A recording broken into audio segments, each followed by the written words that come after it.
Subway of nightmares. I always thought the scariest thing about the subway was the strangers, but what scared me last night was that there were none. The car was empty, eerily so, and the doors slid shut behind me before I could change my mind. At first, I thought I'd lucked out, until I looked out the window and realized we weren't passing through the usual dark tunnels. Instead, I saw scenes I recognized: my childhood bedroom, my old school hallway, and each one twisted with something just a bit off, something I'd only seen in my nightmares. I tried to convince myself it was a trick of the lights or maybe some new art installation, but each scene was more personal than the last.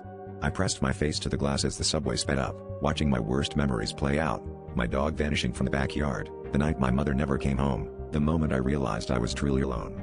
My heart hammered when I saw myself, shivering and small, crying in a room that had no doors. The car lights flickered, and suddenly the air grew thick, like I was being watched.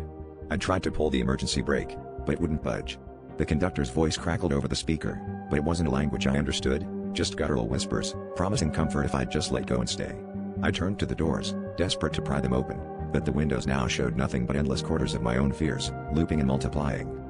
As I pounded on the glass, I felt something grip my shoulder, a cold, familiar hand, like the one I'd felt in my nightmares since I was a child.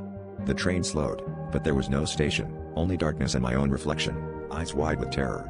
The last thing I heard before everything went black was my own voice, whispering from the speaker, "You're home. You were always meant to stay."